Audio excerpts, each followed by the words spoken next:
নামৰ পৰিচয় দিব আপোনাৰ।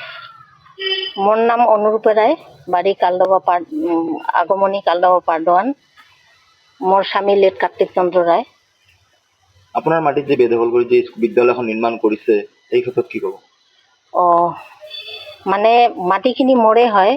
চাৰ্কেলত কেছ চলি আছিল, তাতে মই মানে ডিগ্ৰী পালোঁ।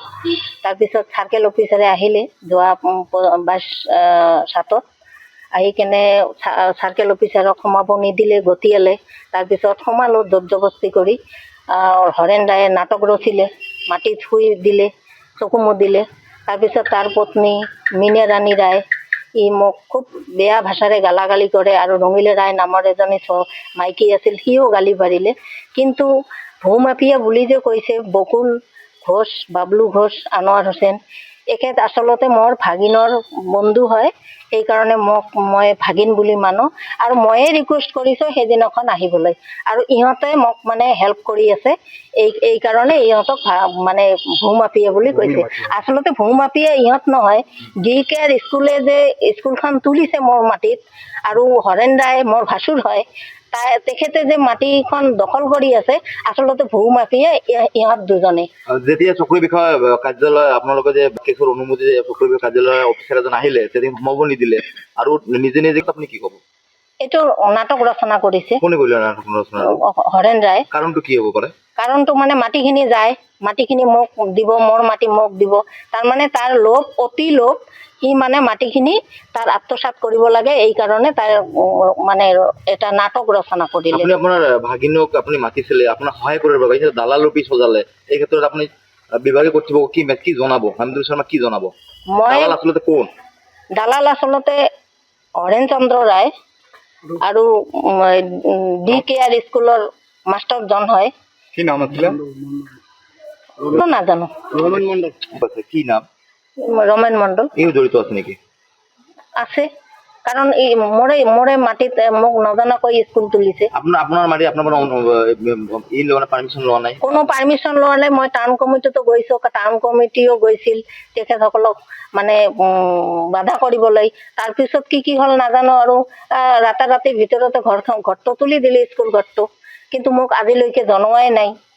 আপুনি যে বিধৱা মহিলা, আপোনাৰ ওপৰত এনেকুৱা হেৰেছমেণ্ট কৰি আছে হৰেণ চন্দ্ৰ ৰায়ৰ যি ফেমিলিয়ে, এই ক্ষেত্ৰত আপুনি কি কয়? মোকতো 2000 চনত মোৰ হাজবেণ্ড মাৰা গৈছে। তেতিয়াৰ পৰাই ইহঁতে মানে পৈতৃক সম্পত্তি লৈ, মোৰ হাজবেণ্ডৰ সম্পত্তি লৈ মোক বিৰাটভাৱে হাৰাশাস্তি কৰি আছে মানসিকভাৱে। তেতিয়াতো মোৰ ল'ৰাটো একেবাৰে 8 বছৰ আছিল, সৰু নাবালক আছিল। তাইতো একোৱে বুজি নাপায়। খুব কষ্টেৰে তাক ডাঙৰ দীঘল কৰিলোঁ, কিন্তু আজিলৈকে ইহঁতৰ মানে আগ্ৰাসনটো এৰা নাই মোৰ ওপৰত, এনেকুৱা কৰি আছে। তেতিয়া আপুনি মহিলা, আপুনি যদি জমি বা আপুনি যদি ন্যায় যদি নাপায়, পৰৱৰ্তী আপুনি কেনেকুৱা ধৰণৰ বিয়ে ব্যৱস্থা কৰিব? যিহেতু আপোনাৰ ভাগিনক আপুনি মাতিছিলে। দালাল নহয়, দালাল এখেতসকলে হয়। মই মানে ডাঙৰীয়া হেমন্ত বিশ্ব শৰ্মা মুখ্যমন্ত্ৰীলৈ মোৰ এইটোৱে মেছেজ, মই অনুৰোধ কৰোঁ যে মোৰ মাটিখিনি অতি সোনকালে মানে তদন্ত কৰি মোক ওলাই দিব লাগে। ন্যায় আপুনি পাব লাগিছিল, ব্লুপ্ৰিণ্ট ৰচনা কৰিছে, এই ক্ষেত্ৰত আপুনি কি কয়? ন, চক্ৰ বিষয়াজনে কৈছে, মই গৈছিলোঁ, কৈছে যে নাই আপুনি ন্যায় পাব। মানে আৰু কি কৰিছে, চাৰ্কেলত মানে কেছটো হেৰি হোৱাৰ পিছতে সি আকৌ নতুনকৈ কেছ দিছে, যাতে মাটিটো মই নাপাওঁ। কিন্তু মাটিটো দিবলৈ চৰকাৰে দিবলৈ বাধ্য হ'ব, কাৰণ মাটিটো মোৰ নামত হয়। যিহেতু অসমৰ মুখ্যমন্ত্ৰী মুখ্যমন্ত্ৰী হেমন্ত বিশ্ব শৰ্মালৈ মোৰ কত কাতৰ অনুৰোধ, তেখেতে যাতে বিবেচনা কৰি মানে তদন্ত কৰি মোৰ মাটিখিনি, মই বিধৱা মানুহ, মোৰ মাটিখিনি মোক ওলাই দিয়ে যেন মেছেজ দিম। আচলতে ইহঁতে মই মাতাৰ কাৰণেহে আহিছে, মোক হেল্প কৰিবলৈ। মানে কথাটো তেনেকুৱাই, মানে মোক হেল্প কৰিবলৈ আহি ইহঁতে ভূমাফিয়াত মানে সজালে, কিন্তু আচলতে ভূমাফিয়া নহয়। মই প্ৰশাসনলৈ মানে অনুৰোধ কৰোঁ, এইটো কথা মিছা। সকলেতো ব্যৱসা কৰি খায়, ইহঁতৰ ব্যৱসা আছে, ব্যৱসা বাণিজ্য কৰি খায়, দালাল নহয়। মই জনামতে দালাল নহয়, মোৰ ভাগিনৰ বন্ধু হয়। সেইকাৰণে মোৰো ভাগিন হয়, ধৰ্ম ভাগিন। মই মানে ভাল পাওঁ, আৰু যিকোনো কামতে মই ইহঁতক মাতোঁ। মানে ধৰ কৰিছে নেকি?